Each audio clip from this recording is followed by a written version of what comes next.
Thank you. Hey, y'all, let's hear it for Ken Ard, the pride of the PD. What an amazing thing he has done he's now a media mogul. I love it. Folks, I grew up here in Florence. I spent all my summers here, all my holidays here. My grandmother lived on Park Avenue. My mother, her sister, my uncle, they all grew up here in Florence, South Carolina. I spent every holiday of my life here playing in Timrod Park or learning to drive over in Mount Hope Cemetery. I don't know if I'm supposed to say that, statute of limitations, but my grandmother used to take me driving over there. But this community is baked into my DNA. I'm a graduate of Funky Monkey. I see Fred Carter right there, Francis Marion University. And it is so, like coming back here is always like coming from home. My first National Guard unit was over in Hartsville, over in Darlington County, where my good friend, Senator J.D. Chaplin, now represents. Great to see you, Senator. I see so many people out here, so many lifelong friends, people who are so near and dear to my heart. I think the sheriff of Darlington is in here somewhere. If I start doing the name game, I'm going to leave off important people in my life. But folks, I am here because I want all of you to know that I am committed to taking South Carolina to heights it has never seen before. We will be bold. We will be innovative. We will do things that have never been tried. We will not play not to lose. We will play to win. I want to be brief, but I want to tell you a couple of brief, and I'm going to give you the very short versions of my life, like 30-second clips of it. And then we're going to, because you're here to the hometown guy. He's the star, okay? I'm here to introduce him. He's the closer.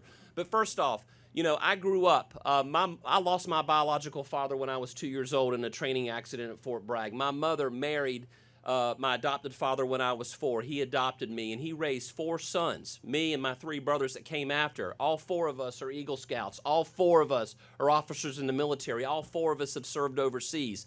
That is not a humble brag on my brothers and me. That is an acknowledgement that I won the parental lottery, and my mother, who is here somewhere tonight, Roxanne, my mother over here, the original Florentine, standing next to Cousin John, and my dad would hear my prayers every night, and beside my bedside table were 2 photos, one of him and one of my biological dad, Mike, and he would say things to me every night after concluding our prayers. He would say, Alan, there are kids out there that don't have a parent or a dad in their life, but God bless you because he gave you 2 daddies that loved you with all of your heart. He would never let me forget where I came from.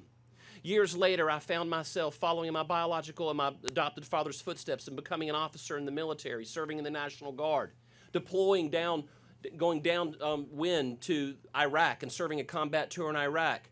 I faced my mortality when I was in Iraq, leading soldiers in a convoy that came under attack, and I survived that attack. Those soldiers survived that attack, but I got to see young men, no older than 22-year-olds, face their mortality with no regard for their own personal safety. I had to make life and death decisions.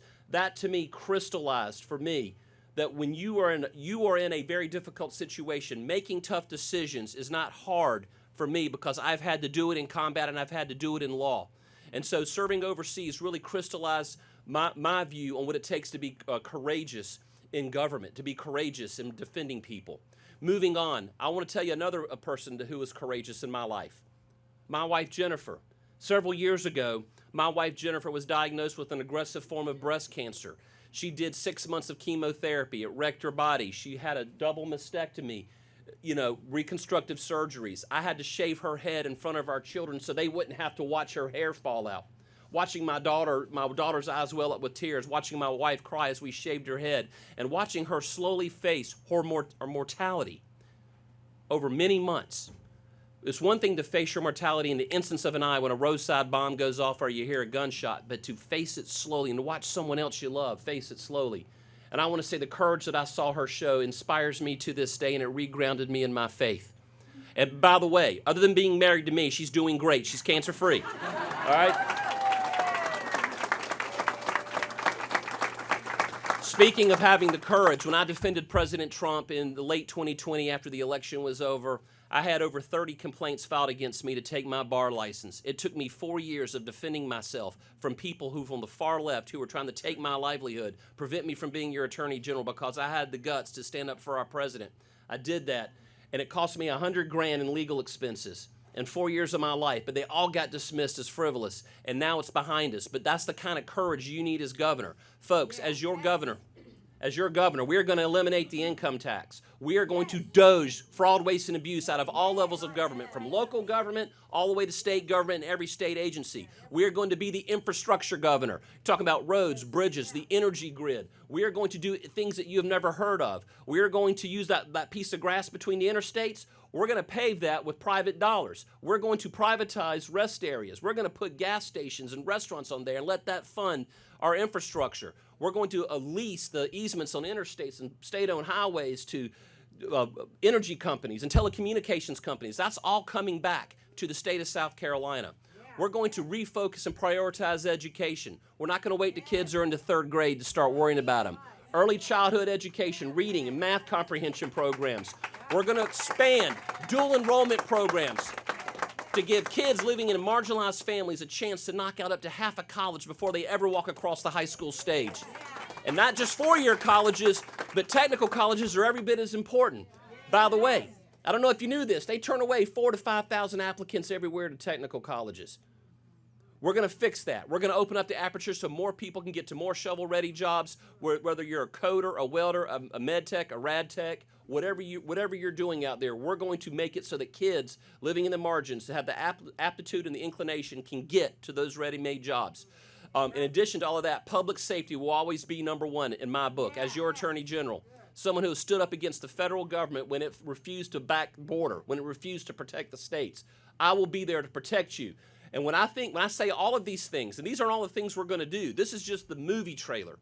I was thinking of a man, a partner, that I could do this with, someone who would have my back. A couple years ago, I started working with Mike Rickenbaugh. He was a brand new senator.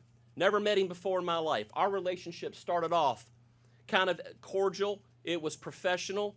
But over time, I saw how he stood up there working in the Children's Committee, subcommittee in the state Senate, where we were able to get bills like the AI child sex abuse material bill passed. He was out there fighting for children. I love this guy. He's putting families first. As we started to talk in the fall, I remember one of the hooks that got me. I said, Mike, if you're my lieutenant governor, what do you want in your portfolio? He said, families. Yeah. Families. We want a South Carolina that will be affordable for families and profitable for businesses. Right? Profitable for businesses, affordable for families. When moms and dads sit down at the kitchen counter, when they sit down at the kitchen table, they're not having to decide between paying their health insurance or buying their kids food. We're going to do everything we can. Every single policy will be to make life more affordable and businesses more profitable and our communities more stable. That will be our North Star. That will be our true north. That is the direction we're going to take South Carolina. This is a guy 20 years ago who became a state constable and a game warden. He was a Class 3 certified law enforcement officer. He knows what it's like to go through the training. He knows what it's like to back the blue because he is the blue. This is another reason I chose him. In the next 30 seconds, I'm going to turn it over to him, but I want you to know something. This is a guy, and he'll tell you the story. This is a person who had the guts with his, by the way, we all like Mike. But we all love Sharice. They had the guts to put all their money on the table to start an automobile dealership, to buy one in 2008. Something happened that year. But they did it. They had the guts to do it, and they saw it through, and they grew it into an incredibly successful, profitable business. They know what it's like to make the tough decisions, to take the risk. And if he can take that kind of courage and apply it in this administration, there is no end to what we can do here in South Carolina. And I'm going to do it with Mike Rickenbaugh, everybody. Let's hear it for Senator Mike Rickenbaugh and his beautiful wife, Sharice.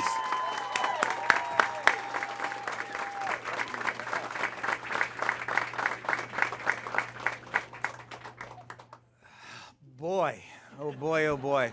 There are so many out here that I know. Friends, some of our greatest friends. And I am honored and I am humbled by those that are here. And I'm sorry for those that can't get in. I wish I could see each and every one of you. And I want to thank you for coming. So much gratitude in my heart. So much love. You are our family, and we are grateful. Attorney General Wilson already covered a lot. And in the interest of time, because we want to be talking with you, we want to get out there. He already talked about what he's accomplished. And frankly, he's the man that if I were to choose who was going to be our governor, that's who I will be voting for, is Alan Wilson. Whether I was on the ticket or not, it was going to be Alan Wilson, a man who's going to put 30 years of his life fighting for our country and the armed forces, 15 years as Attorney General fighting for our children. And when I really was won over by him is the two bills he talked about, that morphed image child pornography bill and that AI-generated child pornography bill, when his Internet Crimes Against Children Task Force brought those bills to our attention, and we realized that there were young children who were going to be abused because AI was giving loopholes to child predators. We realized we had to work together. He's a fighter. Now give a round to our fighter, because that's a fighter right there. And that's why Alan Wilson is going to be the next governor of South Carolina. For those who don't know me, and I'll be very brief, many of you do, but my story is one that doesn't start off great, because of when the 14-year-old biological woman gets pregnant by her 15-year-old boyfriend, and she's given those three choices of abort me, keep me, or put me in foster care, but if you keep me, you can't come home. She isn't left with many options. So when she puts me in foster care, and I'm eventually adopted by Ed and Shirley Rickenbaugh. Now, anybody here phonetically can say the word Rickenbaugh, but phonetically, anybody know how that's said? Reichenbach. That's it. There's not a lot of black Germans out there. I'm just going to tell you, there's really not. So Ed and Shirley Rickenbaugh in this small farm town adopted me, and they adopted me because they felt called to adopt this little baby who they just happened to go visit at a foster family. But they taught me about faith and about work ethic and about family, and that you are not identified because you look like someone. You're identified as family because of the relationship and because of the loyalty and the love and honor. And I learned at a very early age that it doesn't matter if my hair's nappy and my skin's darker. I am Mike Rickenbaugh every bit as much as my brother and my sister. So when I learned that, and then Sharice and I, 30 years ago, it'll be this year, 30 years, the best wife that God has ever designed for me. Married her when she was 12. Yeah, that's exactly right. Married her when she was 12, when we got married. Yeah. I'm older. That's right. Yeah. And then we get married, and then we're working our way through life. And I've got an accounting degree. We're working in business. Life is good, but my company tells me you have to either go to China or you can come back or you be derailed. And we decided to take every dollar we had earned and saved, and we bought this first dealership on Coit Street in 2008. 2008. Do you remember 2008? Do you remember, especially if you're a business owner, what it's like to lay awake at night and say, I don't know if I can make payroll. I don't know if I can make my quarterly taxes. I don't know if I can pay my vendors. They're going to take everything from us, Sharice, because we don't think we can outlast this great recession. But what we did was that we had a wonderful group of employees who stood by us, and we had this community that is our adopted family who said, we will give you the opportunity. When we can buy cars, we will. When we can service, we will, even though money was tight. And you are our adopted family. And honestly, the third place that I've been adopted is by the body of Christ, because God has done so much for me. And I give that deserves an applause. Because, folks, without him, I wouldn't be here today. That's not hyperbole or rhetoric. It is because he took a child of a 14-year-old who had every reason not to be here. For all accounts, she should have said, let me take the easy road, but she didn't. I'm here because God has a plan and a vision for our life. He's got a plan and a vision for South Carolina, and I really believe that plan and vision includes Alan Wilson as the governor of this state and me working alongside of him, because I know his heart. It doesn't mean that we're the smartest ticket. It doesn't mean that we've got the brilliant ideas. It doesn't mean that we corner the market on this is the only way to govern our state. But I do know his heart, and he's got a heart to do right by South Carolina. I know our heart. We've got a heart to say, God, for your glory and for people's good, and we will approach this with an open hand because we want what is best for South Carolinians, and we will work for affordability for families, profitability for businesses, and stability for our communities, because all the wins of great infrastructure, it's important, great jobs, it's important, workforce development, education, those are all so important. But if people don't feel safe, if they don't feel safe, it doesn't matter nearly as much. So we will have a stable, a law and order community where people who would do you harm, people that would try to take what you've worked for, they need to feel the wrath of the rule of law, because no longer are we going to have a catch and release judicial system. No longer is it a revolving door. That deserves of applause, because, folks, you worked hard to get what you have, and people who decide not to shouldn't take it away. So we've got so many things we want to do, and we'll talk about that more later. But I just want to thank you for being here. Thank you for this opportunity to serve. And you have got my solemn commitment that the decisions that we make will be for God's glory and for people's good for South Carolina. God bless South Carolina, and God bless this state.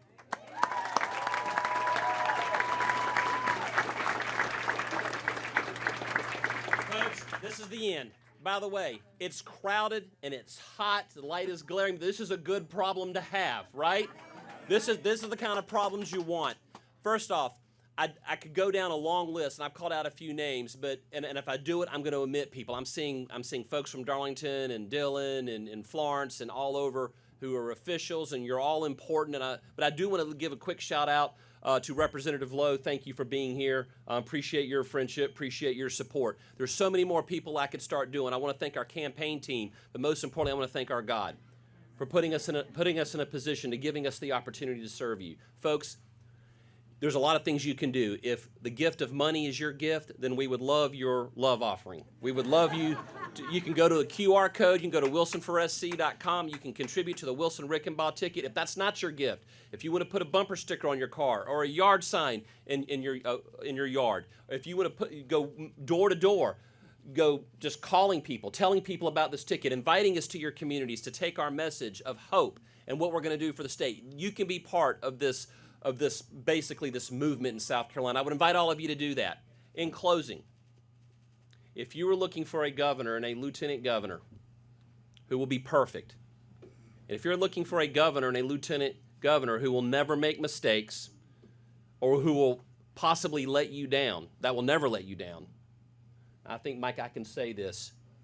We're not your ticket, because we are flawed, fallible human beings. But if you're looking for a ticket, a governor and a lieutenant governor who will fight, who will lay it all on the line, who will be innovative, and who will go to heights never seen before in South Carolina, then I would ask for your prayerful consideration of joining this movement here tonight and today, and tell everyone you know and everyone you love to join this movement, because together we will get her done. Thank you. So, we are not leaving because people are sitting outside in the cold. People are way in the back. You can barely see us because it's a crowded room. I'm not leaving until everyone who wants to shake my hand gets to shake my hand. I know Mike feels the same way. We might move off to the side where maybe just outside the door, but we are not leaving. So if you wanted to come meet me, if you wanted to come talk to your friend Mike, we're going to be here. But again, Jennifer, thank you for making this possible for me. Mike and Sharice, thank you for joining us on this amazing adventure. I love you guys, and I appreciate you, and I love all of you too. God bless you, and let's go get it done.